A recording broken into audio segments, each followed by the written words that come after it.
Started, please. Okay, so I'm delighted to introduce the public lecture in this Growth Week. It's the title of the lecture is Reforming Education Systems, and it's going to be given by Professor Michael Kremer, who is the Gates Professor of Developing Societies in the Department of Economics at Harvard University and Senior Fellow at the Brookings Institution. Okay, so Michael will speak for about 45 minutes, and then we'll have a discussant comment, and then we'll open up to questions on the floor. So over to Michael. Great, thanks.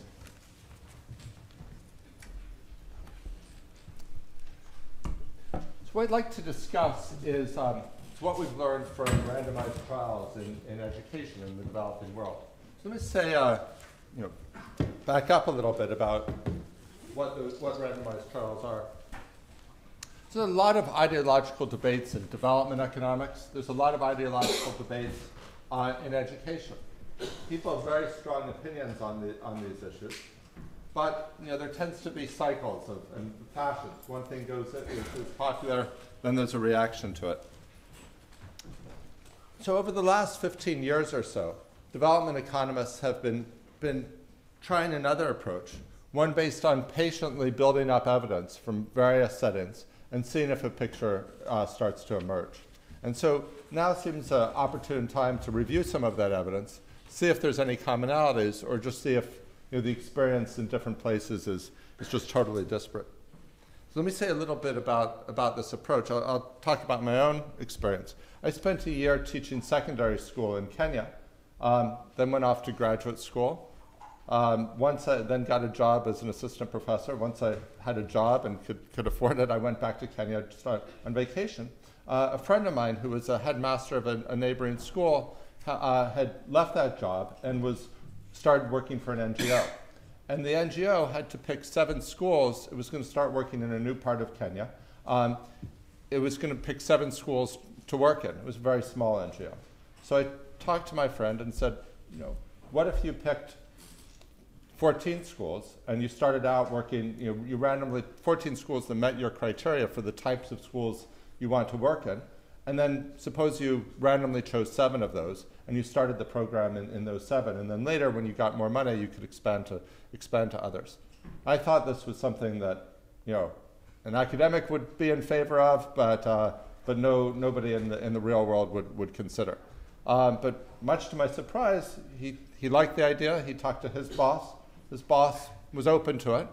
And so they did this, and with the idea that they would compare what happened to students to learning, to dropout rates in these schools where they'd introduced their program to the ones where they had it. And we started to learn about what the impact of that program was. And over time, we realized, well, that particular program seemed to have some limitations. Let's try some other things. We developed a relationship. They tried a whole variety of different programs. We got to the stage where we could compare the impact of different approaches to certain educational programs in a similar context. Meanwhile, other researchers started using the same approach in India, in urban settings. There was a separate evaluation of a very large government program in Mexico. So we now have evidence from many different parts of the developing world on on a range of questions, and that's the evidence that from this approach, where you have a treatment group and a comparison group, very much like in a medical trial. And of course, the advantage of that approach is that if you're trying to make comparisons with that approach, you can be pretty sure that what you're measuring is the impact of the program. For example, if you just compared children in private school to children who are going to state-run schools, there'd be all sorts of other differences in family background. It's hard to know you're isolating the impact of private school. You can do various statistical things to get at this, and in some cases people have come up with very clever approaches. So I'm not suggesting that approach, that the only approach is randomized trials, but what I'd like to do today is to review the evidence from the randomized trials.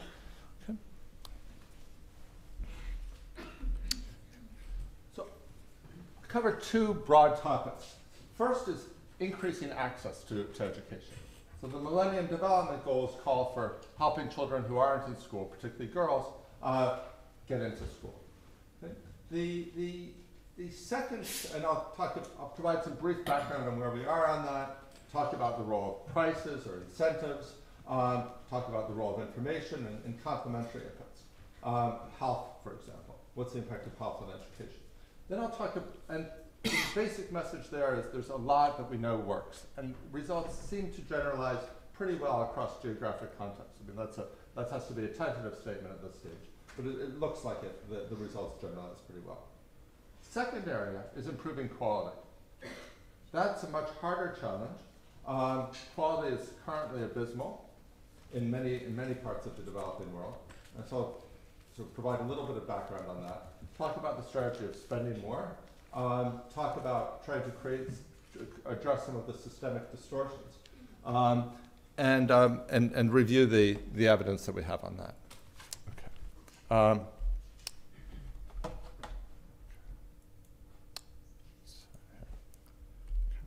So let me give some background first on the quantity side. So it's important to remember whatever gaps we have now, there's just been tremendous progress. Okay, this is from the 40 years till 2000. But this is, we're now at a stage where 85% of the world's primary school age children are in school. There's still 100 million left, primarily in sub-Saharan Africa and South Asia. The statistics, perhaps slightly dated, 57% of those out of school are female. Most of the people have a school nearby. So I don't want to claim there's no role for building schools, but the problem is often one of getting children who are not in school but have a school nearby to attend one. So there's been a movement in recent years to get rid of fees for education. But there's often other things that are de facto requirements. So I'll give an example of uniforms. So in Kenya, as in many countries, uniforms they're not legally required for school, but if you don't wear a uniform, you're going to feel pretty uncomfortable. And historically, you'd often be sent home. So we looked at 3 separate programs that provided free uniforms. And so one was for 6th grade girls. This is all evidence from Kenya. One reduced the dropout rate by between 14 and 17%, depending on how you measure it. This is a $6 uniform. Okay, so you might think that the $6 fee wouldn't have that big an effect on such a fundamental decision as to whether to go to school, but it seems to. It seems also to have an impact on the even bigger decision of bearing children. So you had a substantial reduction in teen childbearing rates by providing this uniform. For younger students, we got similar results. The third evidence is also very consistent with this. So big impacts from relatively small fees. So what can you do if you get rid of school fees, if you get rid of some of the other costs of education? The next step that you could do would be to actually pay people to go to school. And this is what conditional cash transfer programs do. So the Progressive program in Mexico, this is a program that the Mexican government introduced early on, and they found there was a pretty large payment relative to the income level of the people to whom it was targeted. They also saw a big increase in secondary school. So the evidence seems to be pretty clear that money makes it, charging or providing incentives makes a pretty big difference. Interestingly, though, this isn't, the standard economic model might say people are weighing the costs and the benefits. It seems like there's some clues that there's something more going on. So for example, in the Progressive program, people who weren't eligible for the program also started going to school more. That's in those communities. There seems to have been a change maybe that's because their friends were going to school. It's no longer so attractive to go fishing or something with your friends. If your friends are in school, you might as well go to school as well. Or maybe this is changing community norms. You remember the figure on the $6 uniform making such a big difference. That might be, you can't rule out that that's a pure economic calculation, but it suggests that perhaps there's something else going on. Here's some very interesting evidence from Colombia suggesting that more is going on. So they tried a variant of the program in which part of the monthly payment that families got if their kids were in school was held back, and it was saved and given at the time that the children had to pay for school the following year. That, like the basic program, they also ran a basic program, that also increased current attendance. But they found that increased secondary and tertiary enrollment as well. So the timing of the payment can actually make a pretty big difference. Something that might not be predicted by at least the simplest economic models. They found negative spillovers to other children within the home. Some children are going to school, and maybe other children need to stay home and do household tasks. But they found these positive spillovers to the friends of the treated people. Okay?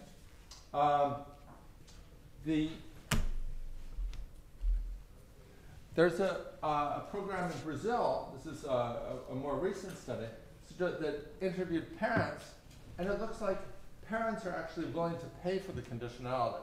So in other words, they went to parents and said, your child Brazil has, actually let me back up a little bit.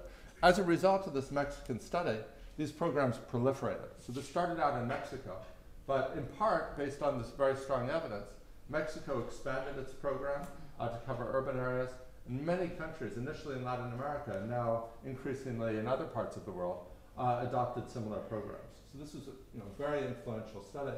This new work in Bogota suggests ways that these programs could be tweaked and improved further. Brazil was one of the countries that adopted this program. So Brazil has a conditional cash transfer. The parents will receive funds if their children are in school. The researchers went to parents and they said, we'll offer you the opportunity to get the funds even if your children don't go to school. So you might think the parents would like this. Turns out the parents didn't want this. They preferred to have the money be conditional.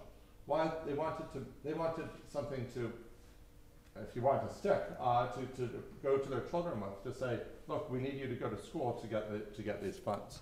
And that suggests that another possible, and it might be worth exploring other ways of informing parents about their children's attendance, and that might be another effective way to help get children who are not in school in school. Okay. So in middle-income countries, in middle-income, highly unequal countries like Mexico or Brazil, conditional cash transfers for poor families are something that the state can run out of its own budget. In the very low-income countries, there's some examples of conditional cash transfer programs, particularly targeted to the very, very poor.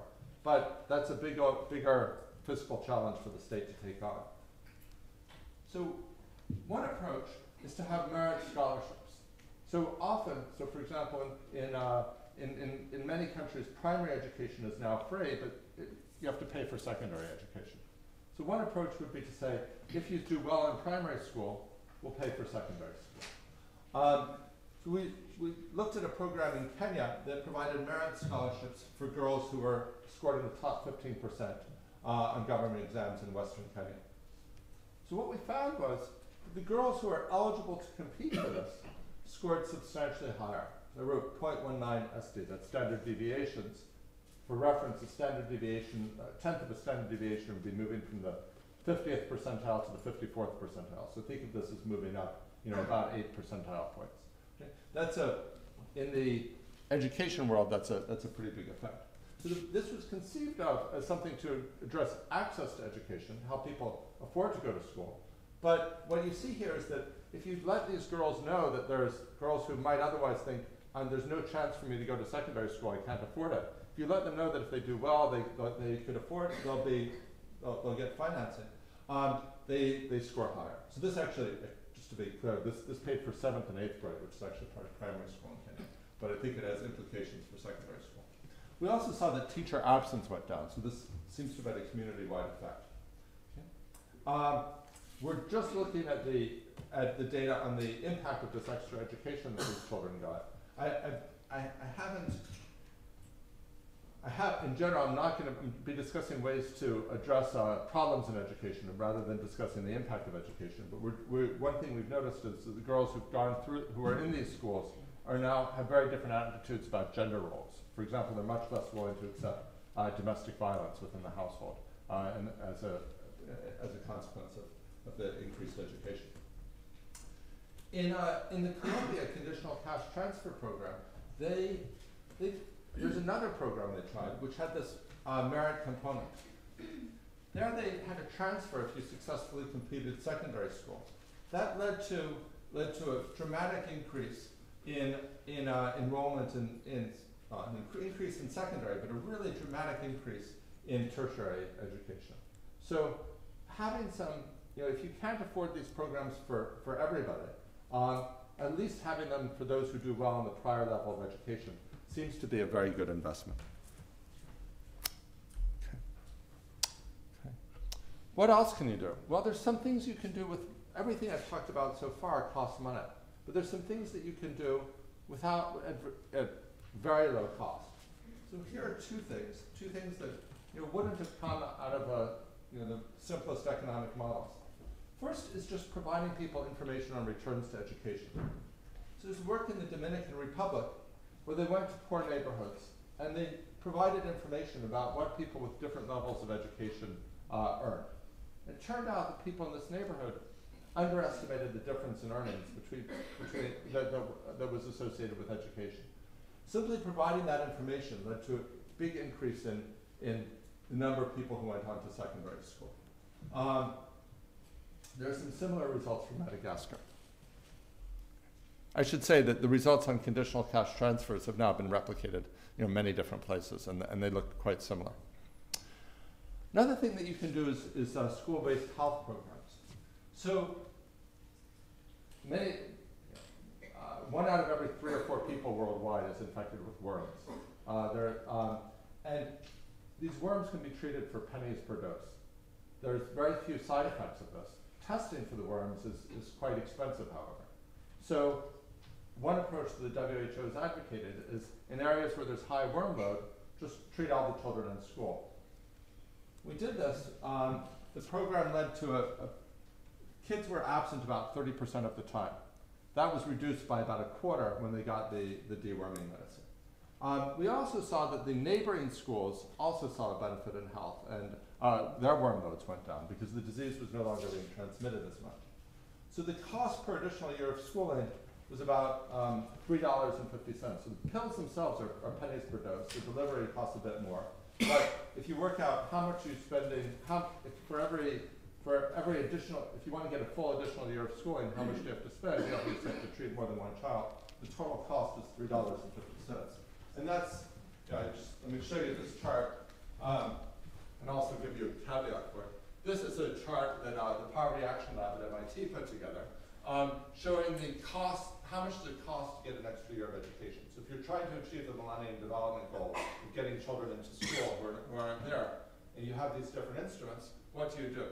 Well, here's Progressive, the conditional cash transfers. This is actually on a different scale. It's pretty expensive per child. Okay? I wouldn't draw the lesson from that that's a bad program. I think that's a great program for Mexico to fund. If you look at the cost-benefit analysis of this, it looks pretty good, and it's got a great poverty impact because they're targeting these transfers to poor people. So this is a great program for Mexico, for Brazil. If your single-minded focus was, we've got a fixed budget, we want to get as many students in school as we can, probably want to work in poorer countries. So we looked at a variety of approaches. If you look at the girls' scholarships, they look pretty good. School uniforms, but school meals. But what's really incredibly cost-effective is treating kids for worms. And what isn't shown on this chart, because it was done later, is these information campaigns, which are even more cost-effective per year of schooling generated. So the lesson I would take away from this chart is there's a lot of things that we can do to get children in school that are great investments. Okay, this is something where we can make progress. Let me actually say a little bit about what we learned methodologically. I don't want to focus on this, but one thing we've learned from this process is that randomized evaluations are actually feasible in a wide range of different contexts. So the results often suggest that the non-experimental evidence is misleading. So an example of this would be the impact of fees on school participation. So there'd been a literature in the 80s where there was quite wide, the World Bank had done studies using the methods that were the best available at the time, and they drew the general conclusion that it's okay to charge for health and education. They pointed out people were already paying for these things, and that it won't have a big impact on demand. And that this turned out to be wrong. It's just very difficult to, some of these statistical techniques that you would use in situations where you can't do randomized trials, sometimes they work, sometimes they lead you astray, and this was one of them. These results on ways of increasing attendance, and this should be taken with a grain of salt, but they typically generalize pretty well. Money, conditional cash transfers seem to have somewhat similar impacts, not necessarily exact same quantitative magnitude, but directionally quite similar across a variety of contexts. It looks like decisions, even though money matters a lot, there are other things besides money that matter. So things like information or the timing of payments to when people need to make decisions have a big impact. Okay? Okay. So I've talked about the easy challenge. Now let me talk about the harder challenge. The harder challenge is quality.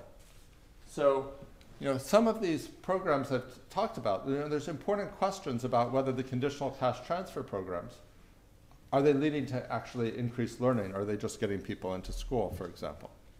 So the background here is that quality is just extremely low. I'm from the US, and the US people complain a lot about public education.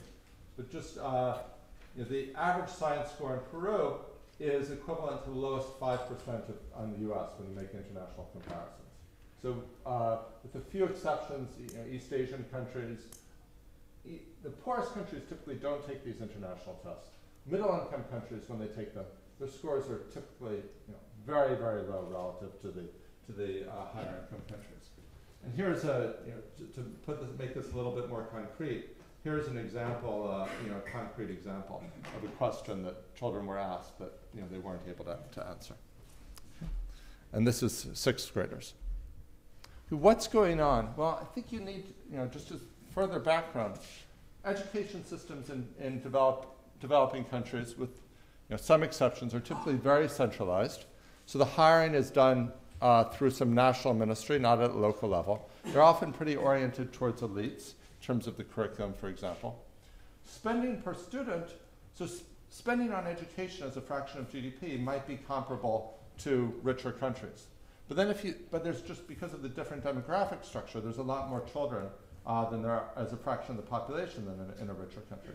So spending and the spending tends to be oriented, more of it relatively goes for tertiary or secondary education relative to the number of students. So spending per primary student is quite low.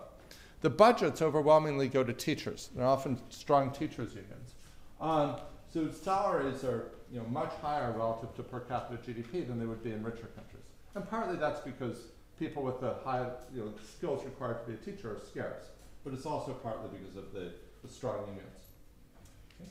If you've got low spending, if you've got high teacher salaries, and that means that you have to have large class sizes. The class sizes are typically very large. Okay. So it's also the case that incentives for the teachers are often very weak. So I was involved in a survey in 6 countries of just visiting the schools, are the teachers there? So on average, 19% of the time the teachers weren't in the school. And I should point out that's a weak test. Sometimes the teachers are in the school, but they're not teaching. So in India, for example, 25% of the teachers were absent from school, but when we visit, only half of them only half the time were the teachers in the class and teaching. Okay. So what can you do about this? Well, resources are scarce. So the first thing you could think about doing is putting in extra resources. And since budgets are primarily a matter of teacher budgets, first thing you could think about would be hiring extra teachers. So this involved a study in Kenya where school committees were given funds. These schools had about 80 pupils per class in Standard 1, first grade. They were given funds to hire an extra teacher, split the class in half. So the class size went from 84 to 46 on average. we basically saw no test score improvement at all. So, you know, imagine trying, I can't even imagine trying to teach 81st graders. You would think it would just be complete chaos. Going from that to 4-day, maybe it's still chaos, but, you know, we didn't see anything. There's a program in some other studies found similar results. In any one of these studies, there are things to quibble with, but program in India brought in somebody to tutor students who had fallen behind, so the remaining students had a smaller class size much of the day. No test score gain. Program in non-formal schools in India brought in an extra teacher. These were very small schools, so you might think, well, 80 to 40 doesn't make a difference, but if we bring it down below a threshold, it would make a difference. We didn't see anything. In Kenya, when pre-uniforms came in, they got an influx of new students. There's no evidence that that had a negative effect on learning when we tried to tease that out, the independent impact of that out. So not a lot of evidence that reducing pupil-teacher ratios matters.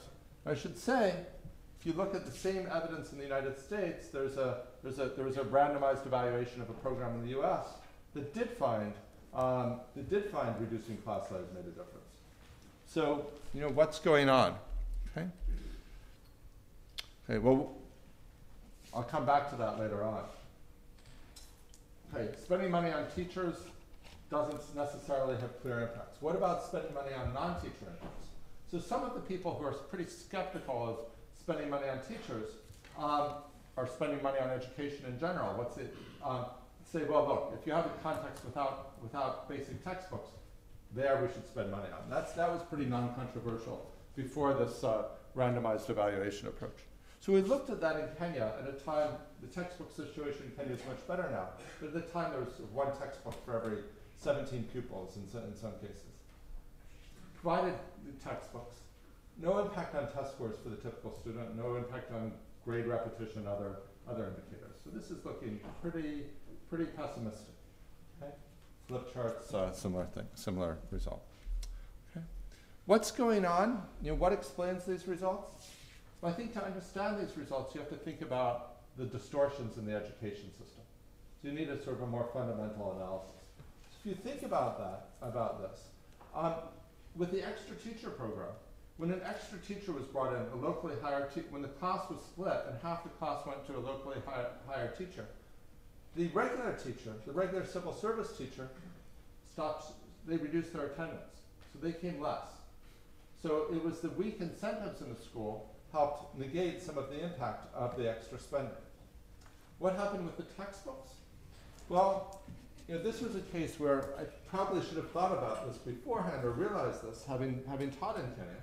But we broke out the impact.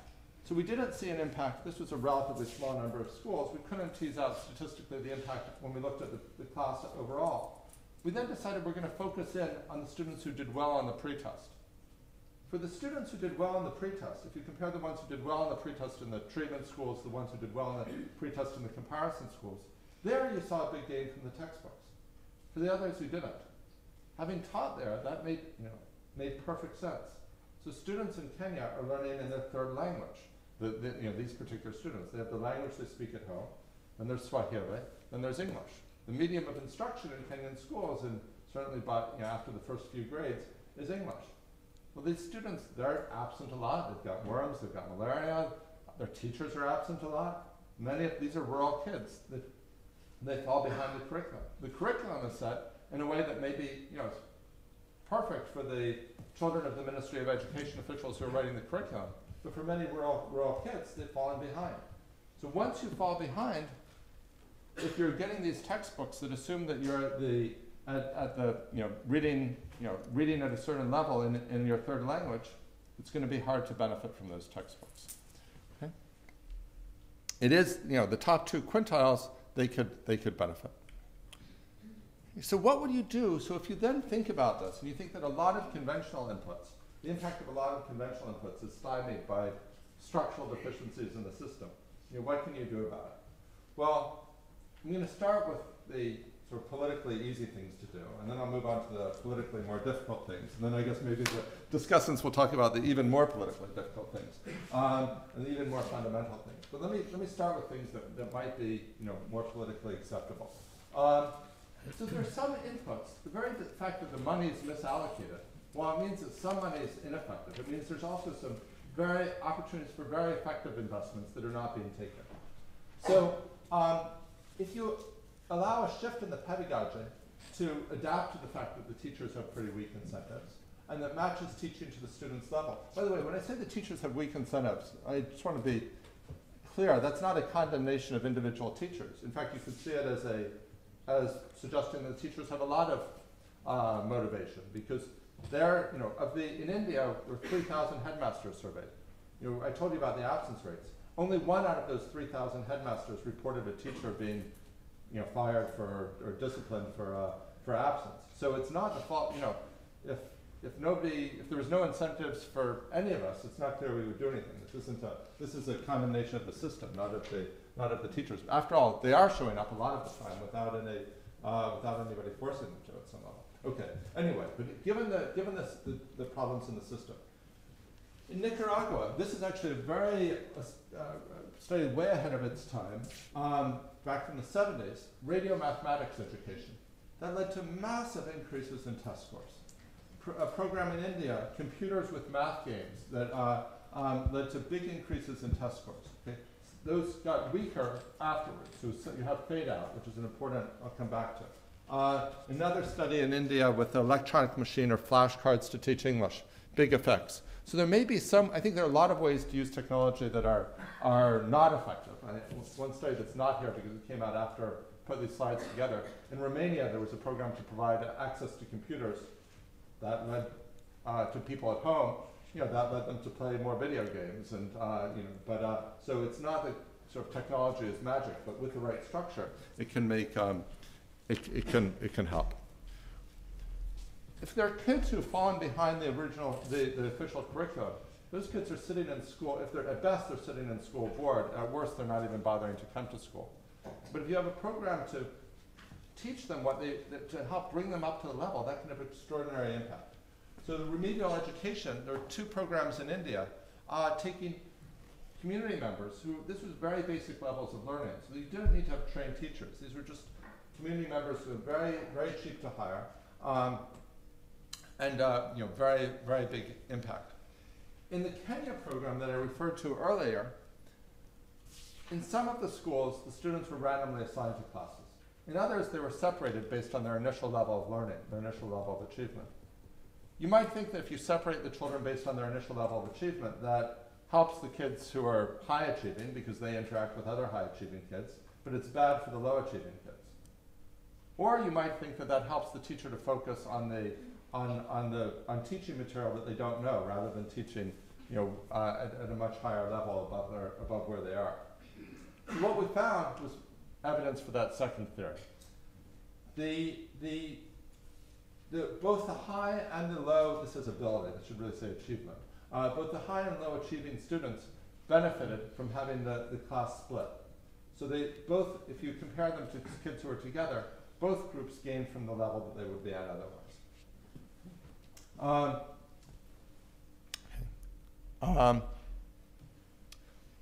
Okay, so one approach is to try to provide some sort of, to work around the system, to provide remedial education, to provide technology-assisted learning, but you still have a fundamental problem with the incentives of the teacher. What can you do about that? Well, one question is, if you could get the teachers to show up, would that make a difference? Or does it not really do any good to have the teacher in the classroom because we'll just read the newspaper or something? So work in India provided incentives for teachers, enforced incentives. Obviously on the books, these teachers are supposed to be there, but they actually enforced this. This was in NGO schools, not in government schools, and they saw that in fact the children learned more. So it can make a difference. The question is, it's a political question.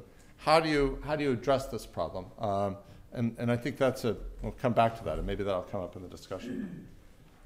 If you look at some other programs of this type, they were undermined, they were undermined administratively or politically. I won't go into details of this. And the NGO, I don't know whether in an NGO environment, you may be able to do things that are hard to do in other contexts. What about another approach is to say, well, we don't care about whether the teacher's there, we care about whether the students are learning. So why not put the incentives directly on that? here there's somewhat mixed evidence. So in Kenya, we looked at a program like this that provided bonuses. We saw that was dependent on whether kids finished the year and took the exam and what their scores were.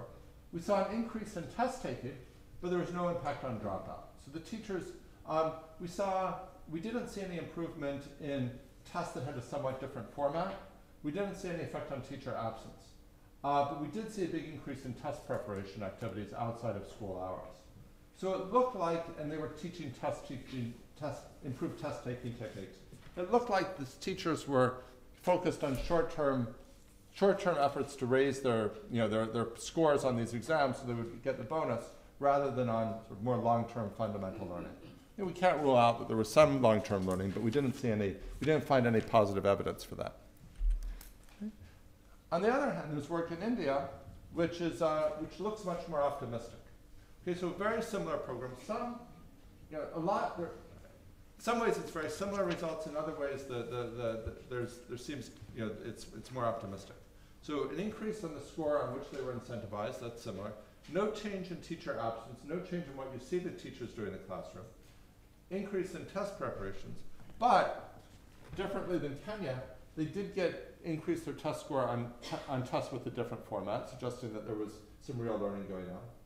And the program effect increased from year 1 to year 2. So in Kenya, as soon as you took away the program, kids' test scores went back down, which is either consistent with fade out or it's consistent with this was just short-term manipulation of test scores. The program in India is ongoing, so it'll be very interesting to see what the long-run impact of this is. Okay, so one strategy is something that economists would think of naturally, is to create stronger incentives that are linked to outcomes. So some evidence, mixed evidence on that, okay?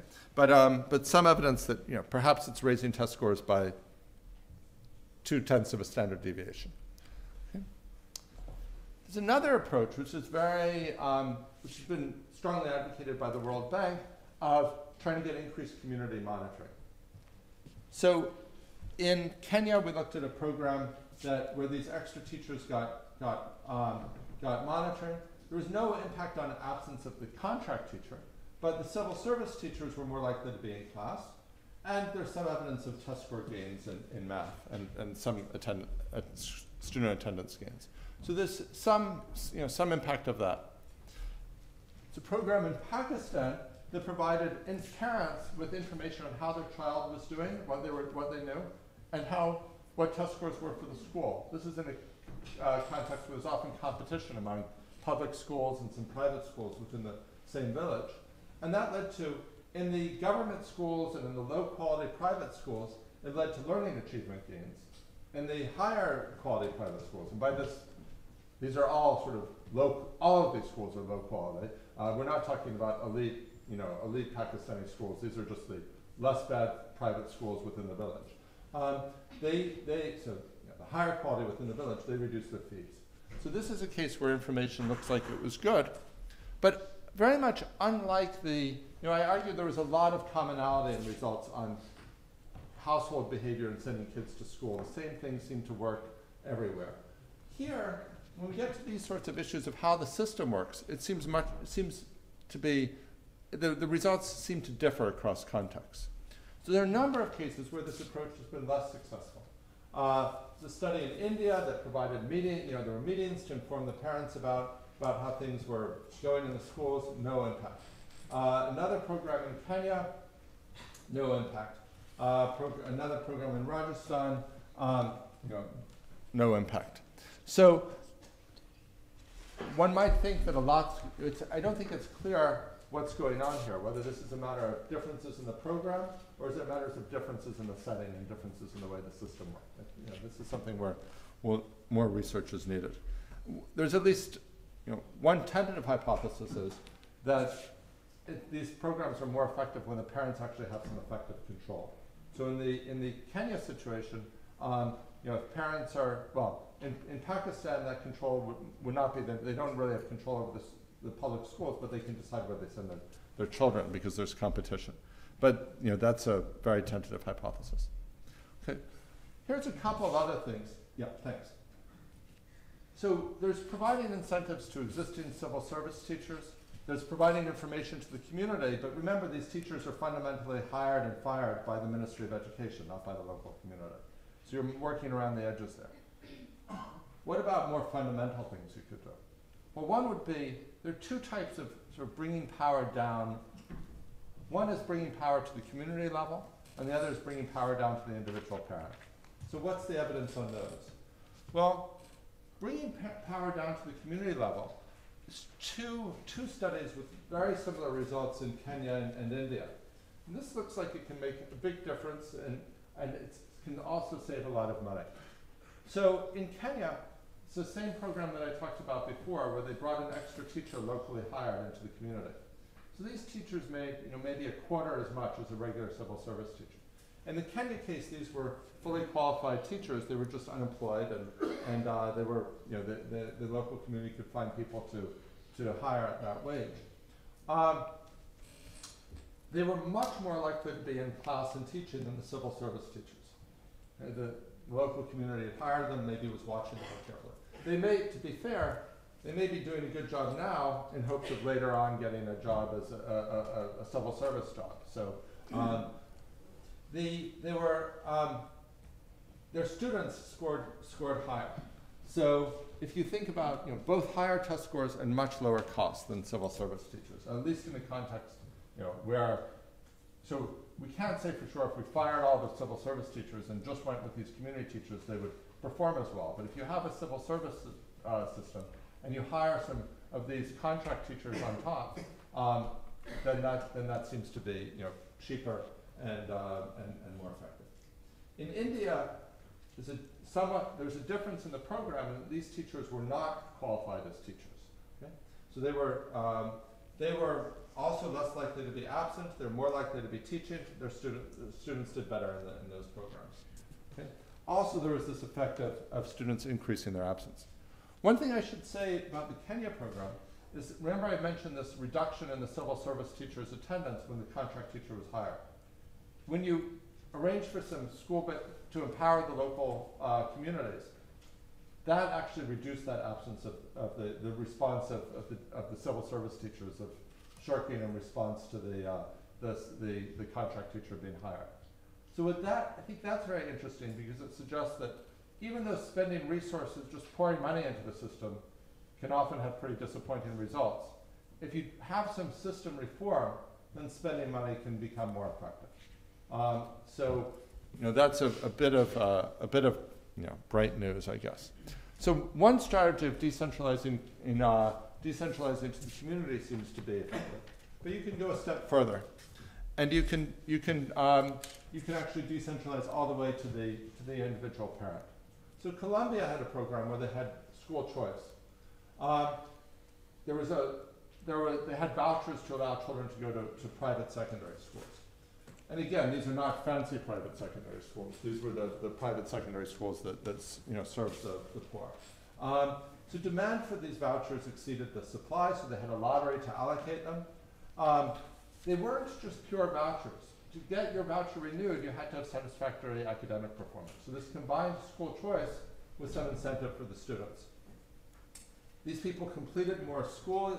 They scored higher on standardized tests. There's some evidence they were working fewer hours in outside jobs. We followed them up. So these were not rich kids, so only about 25 or 30% of them were going to graduate from secondary school, the ones who lost the voucher, who went into the lottery and lost. The winners were 5 to 7% more likely. So that's actually a 25% gain on the base level. And so that seems to have been pretty successful. We also saw that there were particularly strong impacts for people who'd applied to private vocational schools. I haven't talked much about that, but vocational schools, private education may be particularly useful there. Okay, so we just summarize the key things. Price is very important. If we want to get kids in school, merit scholarships can be promising. Health and providing information are really cheap ways to bring that up. Bring up participation.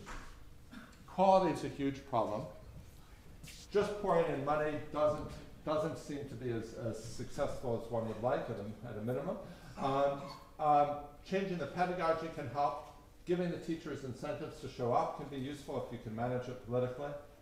Finding ways to decentralize power, either to the community level or to the level of parents, it can be quite promising. Okay. Let me say, I've talked about the areas where there is evidence. There's many areas where we need evidence, and there's quite limited evidence. Early childhood development, a lot of it, preschool education may be very powerful. More evidence on that would be good. Most of the examples I've talked about have been primary, but we need to understand secondary, vocational education, tertiary education. Some evidence I've cited suggests that changes in pedagogy can have very powerful impacts. I focused on incentives as an economist, but really part of the systemic distortion is the power of elites means that people are not being taught in ways that are really helpful to them. So thinking about how we can change pedagogy may be very effective. There are small tweaks to programs that can make a big difference. So looking for more of those, often using ideas from behavioral economics may be powerful. Talked about the short-run impact of some of these programs. Understanding the long-run impact will be important. Some things that work in the short run may not in the long run, and vice versa. And then understanding the system-wide impact of things and understanding the politics of, why is it that we have a system in India, a democracy, where teachers are only present 25% of the time? And when it doesn't, unfortunately, it doesn't seem to be a winning political strategy in India to say that, to try to campaign on a plan of changing that. So understanding the political economy of this is a very important challenge for the future. Thanks.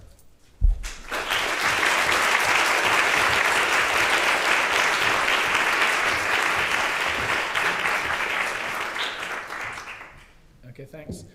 We now have 3 discussants, and the first one is Lansana Nyalley, who is Deputy Minister in the Education Division of the Government of Sierra Leone. Good afternoon. I'm very grateful to Professor Kremer for this wonderful presentation and all of those things that you did the research with. The study provides empirical evidence that my government is in desperate need of, even though it is at secondary school level. The government has taken many interventions over the years, most of which you mentioned, but we do not have the empirical evidence to be able to support how we improve the quality of education as measured by performance in public examinations, how to lower costs and increase outcome, how to motivate students and teachers to learn as well as to teach, and how we can select which interventions work and which ones to prevent. There are certain small, tiny differences in some of the findings with what we discover or we expect if similar studies are done in my country. First, this study was done primarily in primary schools. Currently, my country is very, very much engaged with secondary school, particularly performance in public examinations at secondary school level. Question is, how do I interpret or extend this study to affect results as we expected? Poor attendance is not so much a problem at primary school level in my country, or at least there is no statistics to show that. Peer pressure does not seem to have the same impact as it is measured here at primary school level. Peer pressure at secondary school level has very negative effects, leads to the formation of gangs, crimes, violence, and some other antisocial behavior. The lack of effective teaching and learning also is very highly pronounced at the junior and senior secondary school levels. The effect of some of the interventions seems to tally very well with my expectations and hopefully that of our ministry and of the government. Incentives for parents and guardians is bound to increase at least attendance and probably by extension performance. We are placing great emphasis on pupil-teacher ratio. The study seems to indicate otherwise. And I'm glad that the study seems to confirm the pupil textbook ratio to be effective. That also happened to fit in our emphasis at this time. In my country, the role of parents and community is very vital. For instance, at primary school levels, we have what we call SMC, school management committees, that have representatives from parents and the community to participate in decision making by the administrator. And then we also have the Board of Governors, the Community Teacher Association, or the Parent Teacher Association. However, reforming the education system, in my opinion, is everybody's business, and hopefully it's in everybody's interest. So how could we get good quality education for less price? Finding and funding the most effective and least expensive interventions. Doing the best we can with the least we have. Improvise, create, and invent. Nipping corruption and corruptive practices in the board.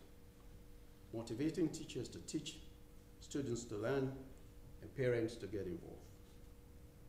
How can we measure quality education? I don't have the time to go into what I've written. I've been shown time.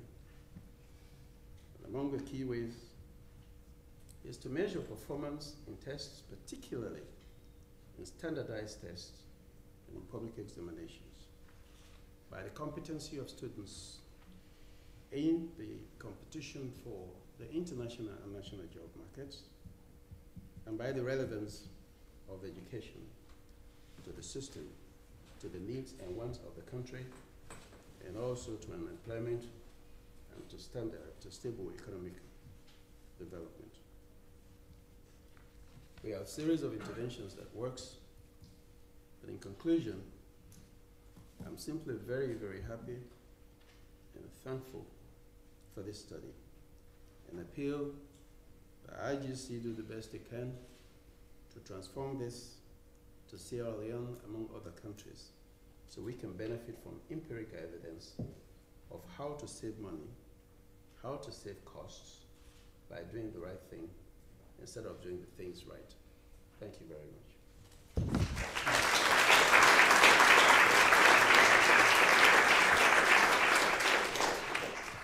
Okay, our second discussant is Geeta Kingdom, who's a Professor of Education, Economics and International Development at the Institute of Education up the road. Thank you. Thanks first of all to Michael for excellent review of the literature, which I've learned much from. You know, as developing countries as a whole, we've invested over the past 40 years, 50 years, quite a lot in education. Education has also been a major area for receipt of aid from donors. And reflecting all this effort, education has actually increased. But we know that for much of this period, particularly in Africa, where education has increased, economic growth rates have been very low, even negative, for large large swathes of this period, and poverty has not fallen. So what is the reason for this? And in fact, perhaps the perception of the British public, recently there was a poll done by the IDS, which is a University of Sussex, and they asked people, what do you think should be cut from the British budget? And overseas aid was the one thing that people identified that had a very high, a large proportion of people were in favor of cutting overseas aid because they perceived that as wasteful expenditure. So perhaps this perception that aid and all this effort in improving education has not yielded results is justified in the sense that all this effort has not led to increase in economic growth rates and so on. So why is it? Obviously, one reason is that we now know from research, one reason is that the economic return to primary level of education is very low. And that is exactly the place where we put most of our investment. Secondly, and relatedly, why is the return to primary education low? Is because the quality of that education is so very low. We know that very little learning happens even with 5 or 8 years of schooling. So it is critically important to know what it is that improves quality. And Michael's review is a wonderful Bible for those policy makers who are interested. Now, question is, I think the big question is, are policymakers interested? Unless policymakers seek such evidence, unless they have the capacity to judge between good evidence and bad evidence and what's reliable and what's not, and unless they desire to act on that evidence, it is indeed, less useful, probably wasteful research. Even when it is known that certain interventions work and would have the capacity to really deliver powerful increases in schooling quality, sometimes there are powerful political economy barriers that prevent us from being able to achieve those.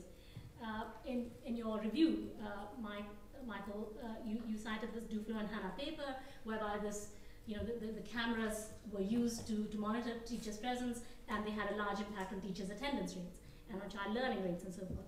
But when this was sought to be replicated with a bigger study, with more, teachers who were more highly skilled, higher status teachers, basically there were strong political objections to them, and so this kind of a reform couldn't really be brought to bear. So I think what we need to understand better is how to address these political economy constraints.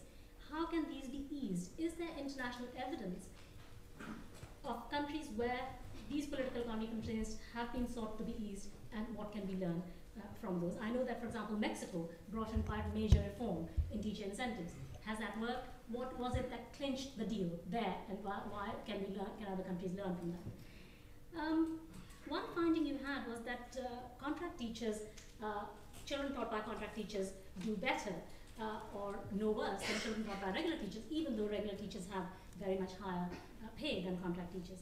And it seems to me, and in fact I've recently done some work on this for India with my co-author who's sitting here, Dr. Paul Atherton, and basically we find that one of the plausible explanations for this difference between contract teacher effectiveness and regular teacher effectiveness is the fact that contract teacher, because of their lower pay, they are less socially distant from the children that they teach.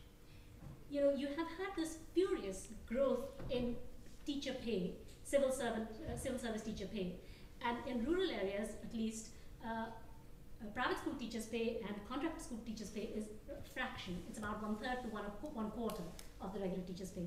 So I think that this vast economic distance that you've got between the teacher and the taught, if a teacher is paid 10 or 15 times more than the parents of the children that she's teaching, to what extent will she take seriously the education of those children, number one? And can this also explain the fact that, that you summarize one of your findings of one of the studies, namely that if you provide communities information about students' performance and teachers' performance, that doesn't tend to improve outcomes.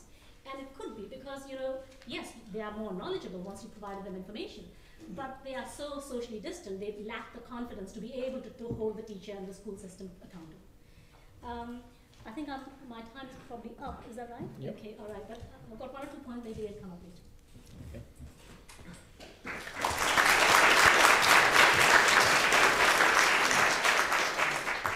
third discussant is James Tooley, who's Professor of Education Policy at the University of Newcastle. Thank you very much. Michael Kremer is very much a gentleman, mild-mannered and calm. But I just want to remind you of one of the things he said in the context of this as a policy discussion. He said he was protecting teachers, but he said this is a condemnation of the system. A condemnation of the system. And I really want us to remember that as we discuss this. The government systems of education that Michael, by and large, described are condemnatory. They are worth condemning if only 50% of teachers are teaching when they should be in India, and other examples from around the world. I want to stress that. Secondly, Michael mentioned a few times in passing low-cost, or he said low-quality, but low-cost private schools in Pakistan. And in my experience, people are very much unaware of this phenomenon, and I just want to make a few brief words about that to put some of the other things he said in context. I've written a book about low-cost private schools, A Beautiful Tree, available on Amazon.com, worth $20 for the cover alone, I would think.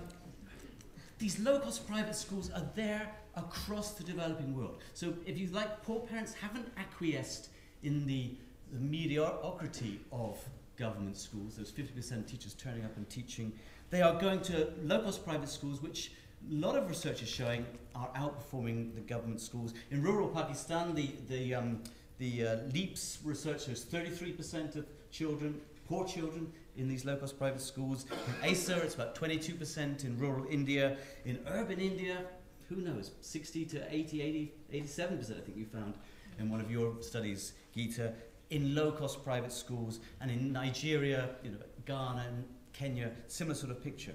So the question for Michael about this is, if you're looking at genuine parents choosing private versus public schools, not voucher experiments like Michael was saying, how can you measure that? How can you convince policymakers, like people and ministers and so on, of their worth? Because you can't I don't think, do randomized trials. Now, the question to Michael is, can you do randomized trials? If you can't, I mean, some of us in research have got a bit of an inferiority complex because of the work of Michael and others. The gold standard of randomized trials is the only one we're supposed to aspire to. I don't think you can do it in this area. Maybe Michael will tell me you can. If you can't, can we still say something useful? But this means the presence of these low-cost private schools means all the data you hear every day about education in developing countries is wrong, because it doesn't take into account the children in the unregistered private schools, which are off government radar. So the figure Michael said of 100 million children out of school, wrong, because it doesn't take into account children in unregistered private schools. In Lagos State, where I work, 50% of school-aged children are supposed to be out of school. If you take into account the children in unregistered private schools, that figure might drop to about 25, 26%. So the figures we have are wrong. And also, even when you think about children, the effect of reducing school fees or eliminating school fees, I think Michael spoke about that. I'm not sure this does show increase in enrollment. The only place I've studied it is in Kenya. We looked at what happened after 2003 when school fees were eliminated in the schools, and sure enough, there was a headline figure of 50% increase in enrollment in the government schools on the periphery of the slums we looked at, in Nairobi, Kibera especially. But what those figures didn't take into account were there were many children in low-cost private schools in the slums who had left the low-cost private schools to go to the government schools. So in fact, there was no net increase in enrollment in schools. There was in fact, at most, just children moving from one system to another, and later, but I won't go into this now, I've got the time, actually moving back into the private schools. So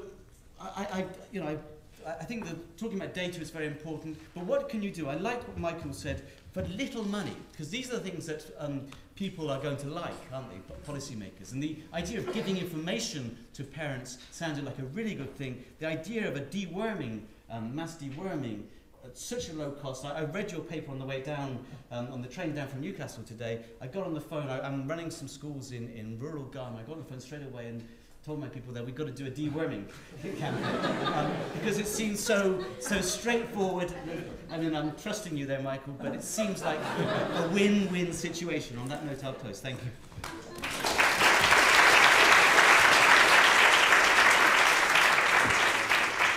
Okay, so Mark, could you briefly want to respond to those comments? Sure. Well, thank you very much for all these comments are really very helpful. I'll just touch on a few points. You mentioned the importance of standardized tests at the national level. I personally think that's right. That's very important. It's not something that we have evidence on from this type of study. But let me come back to that in a second. I agree with most of the points that you're making. One thing I don't think I agree with is that saying that the return to primary education is low. We don't have this type of evidence on that, so we have to rely on other things, other types of statistical techniques. But if you just look at earnings levels, they're typically, this looks like a pretty good investment if you just compare we don't know that that's a causal relationship, but attempts to tease it out, like Esther Duflo's work on Indonesia, which was looking at very poor quality schools, Indonesia in the 1970s. Just building schools with, oil money comes in, they build these schools. I don't think the teachers are going to be, better than in India. They found, quite a economic return to that. Yes, there's been low growth in Africa for a long period. Now there's higher growth in Africa. I think there's just a lot of other factors going on, and certainly those are very important. But I think education can allow people to earn more, and if there's a good policy environment, they can earn a lot more. Do policymakers care? And is this research a waste because if the policymakers don't care anyway? Well, I guess I would say two things. First, there's some things that you can identify that are not really politically controversial. If you're talking about cracking down on teachers, on teacher absence, well, teachers' unions are very powerful. If the teacher is the educated person in the village and they have a big influence on votes, they're the person at the polling station, then cracking down on teachers may be a very politically tricky thing to do. Providing deworming medicine, on the other hand, that's something that may not be. Or even introducing some remedial education programs. So there are also some cases where there are going to be a particular chief minister in an Indian state who's willing to take on some political challenge and is a bit braver. So just as an example, we know that the strongest example of this is the Progressive program in Mexico, where that was a program that very well might have been shut down had it not been for the strong evidence that they had. And because of that evidence, there are many factors, many political factors that went into its expansion, but one of the reasons why that program is now in 30-odd countries is the strong evidence.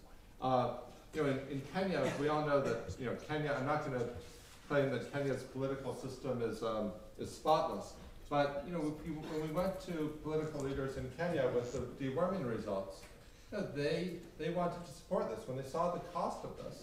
They also, even if the whatever blemishes Kenyan political leaders have, they're also competing for votes, and if you can find something that delivers benefits at low cost, that can be attractive to them.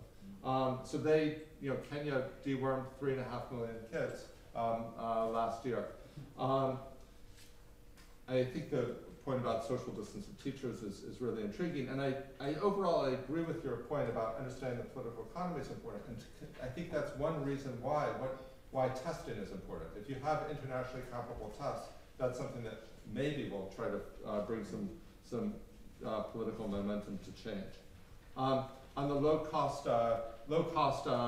private schools, I should have clarified. When I said these were low quality, that's high praise, because the government schools, as you point out, are terrible. So let's have low quality private schools rather than terrible. I think it is true that there are plenty of families who are very poor families who are taking significant amounts of their income and investing in it and getting their kids into a private school so they can have somewhat better education so these schools have. They also, in India, when we surveyed absence, we looked at the private schools as well. They also have very high absence rates. But somewhat better than the government if you and it depends how you tease it out. But yes, probably. But and look, they were paying much less. So, that's why I think it's important to recognize that they could improve as well. So while some parents are paying, it's also the case that there are other parents, and so the studies that I cited were of the impact of providing the free uniforms. Those were cases where there were no private schools in that particular area.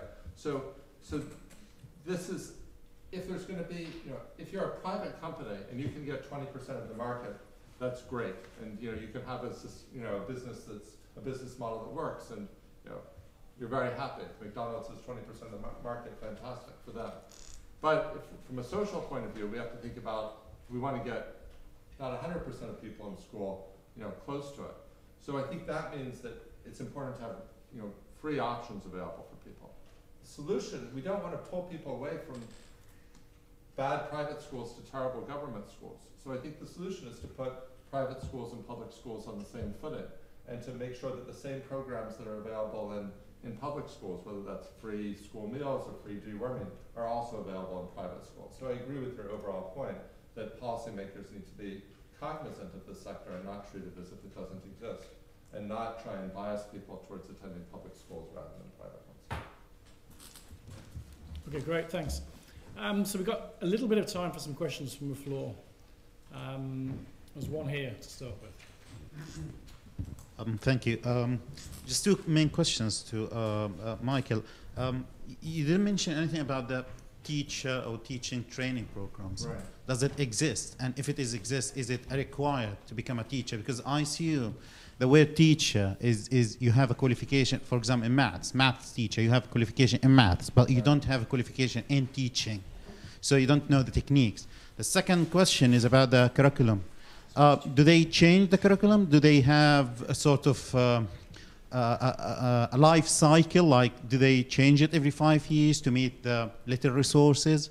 And finally, just comment about the private and public schools. I think the difference in these countries is just in the resources, not in the teaching quality. I think the private has more resources, better resources, and maybe more discipline, but they don't have better teaching quality. And that's it, thanks. Okay, let's take a few, and then all the panel members can respond to each of the questions. Somebody in the middle was very fast with his hand before. So.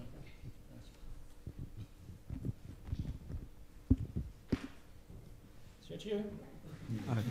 Thank you. My question is to Professor Kremer. First, just a comments and then the question. I would love to take your assumptions while making your talk.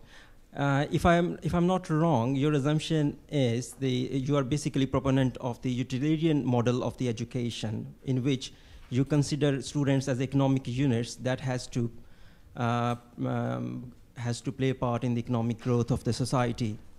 But if we look at the proponents of the holistic model of education, if you look at the works of the Krishnamurti, if you look at the work of the Parker J. Palmer in USA, if you look at the work of Steiner, they look at the holistic model in which they look at the intellectual, psychological, and the emotional life of a student. But if you just keep looking on education and economic growth, we will definitely come up with the dissatisfied youth, which is the example of not only in the developing country, but in the UK as well. So would you agree with that? The World Bank is propagating this model, which surely is not going to solve the problem. Obviously, we might be able to get better economic growth, but it is. Do you really believe it is definitely going to solve our problems in developing countries if we follow this model, which is failing in the developed world as well? Thank you. Okay, there's one here, one there, and one there. And we'll take those 5 questions, and then we'll get the panelists to respond. Okay, Millennium Development Goals currently being discussed in New York, I think, still. I'm sure we'd all agree that targets are better if they're realistic and achievable. So what should we do with EFA, primary education free and of good quality for all?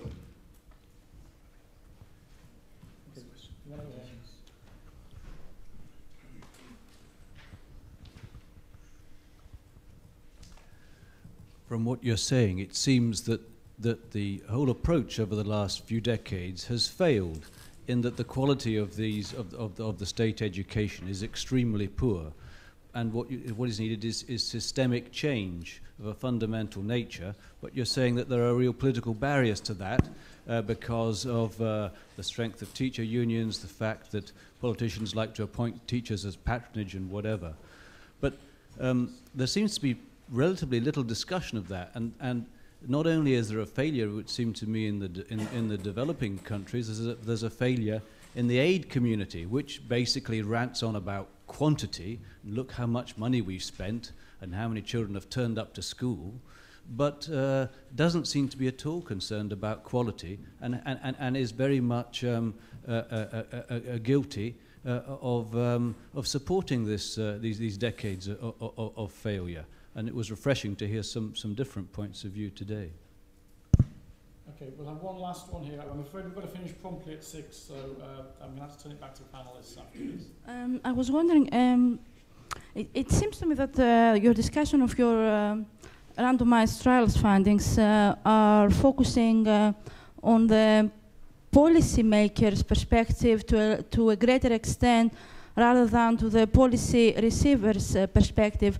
And I was wondering, would the analysis and interpretation of your research findings be different if we go backwards and forwards in these interpretations and analysis of your research, looking at both sides, both reversibly and irreversibly, the policymaker's perspective and the policy receiver's perspective?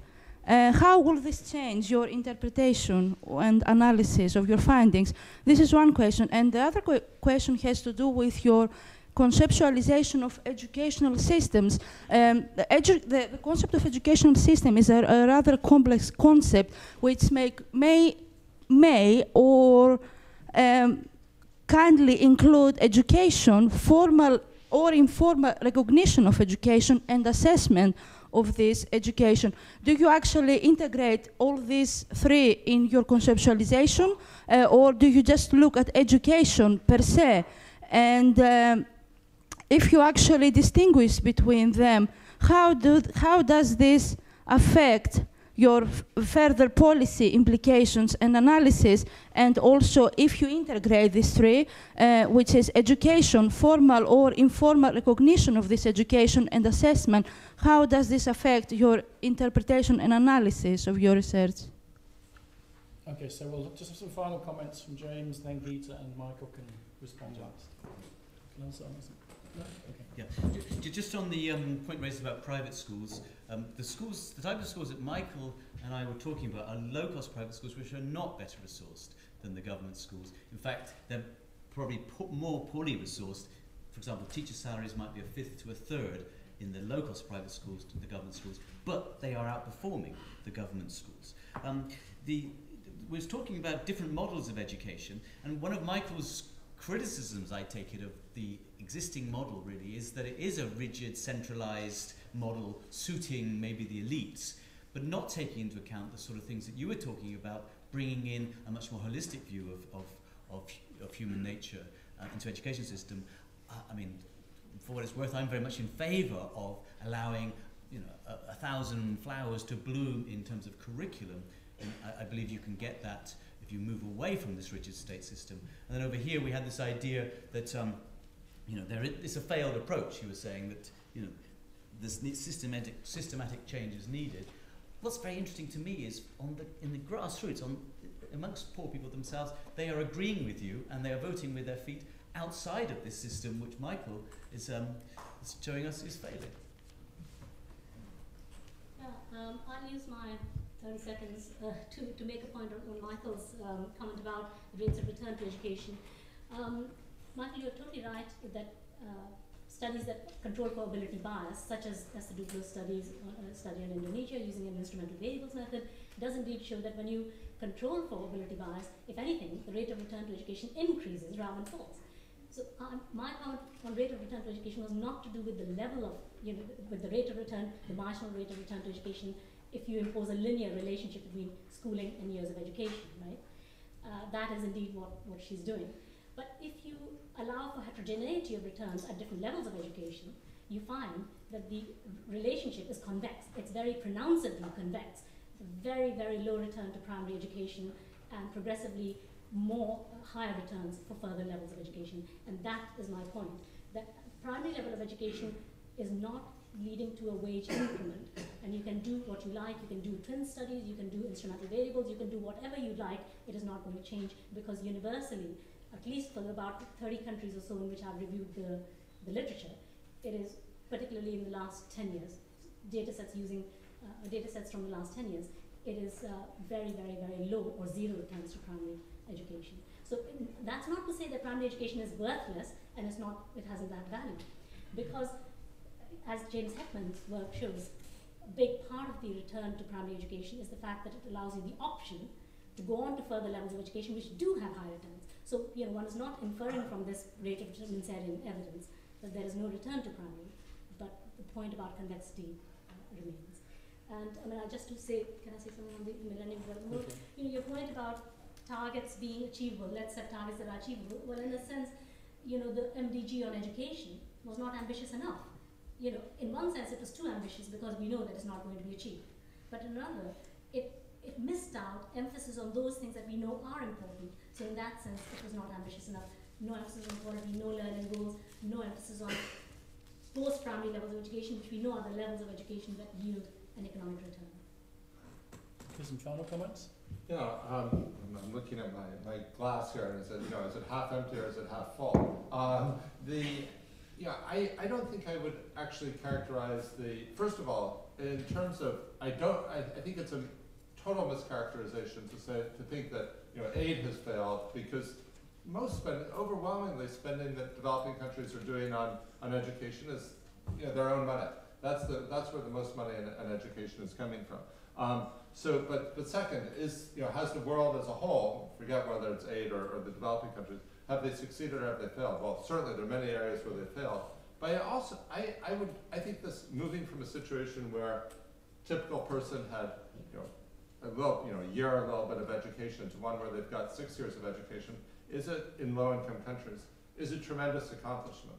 Partly that's because I think we would, we'd probably have somewhat different interpretations of the evidence. There are times when, you know, a previous generation of analyses thought the returns were higher in primary education. There's been an explosion in inequality, so the returns to higher levels of education have gone up. I still think of this as having, you know, positive estimates, but, you know, one could argue about these things.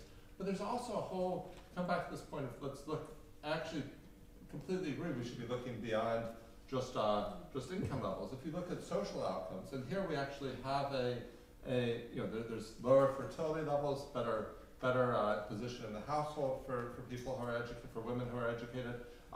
There's better health outcomes for kids. So just to take one example, typically that's not from where you really have a treatment group and a comparison group. But for this one case where we have this, we found a pretty high in going from 6th grade education to have your 7th and 8th grade education paid for. These are preliminary results, but this led to a 1/4 drop in girls' acceptance of the right of men to be women and children within the household. Yeah, that's, I think, a very important outcome, and I do think the economic outcomes are. So I think there's big success there. At the same time, you know, huge room for improvement on the quality side. Let me just on this issue of a utilitarian model of education, I've tended to focus in the short talk on test scores as outcomes, on school attendance as outcomes, but I think there's a lot of other things that you can measure. One of the key areas is trying to understand what the impact of different pedagogy is, what's the impact of different approaches to training teachers. This is something where I think the jury is out. I think, and I think it's very important to remember, however, that the baseline is often the teacher not being there, or the teacher teaching, as was common in the school where I taught in Kenya, by taking the textbook, copying the textbook on the blackboard, and the students, word for word, and the students copy that in their exercise books.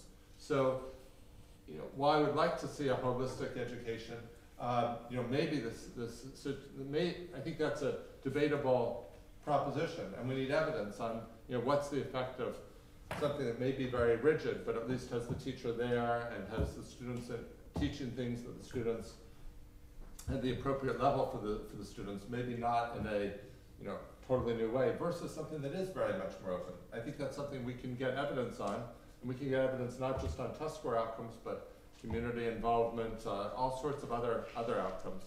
There's a, I think there's lots of opportunities to, we've learned a fair amount. There's opportunities to learn a lot more, and there's some of these things are going to require very massive political changes, and you know, those, you know, we should be thinking about how to do them. A lot of these things, you know, with a little bit of resources and a little bit of political will, we can do right now and make a real difference in the lives of children. Thanks. Okay, I'm afraid we have to stop there, but that was a great session. I think we should thank the speaker and the discussants in the usual way.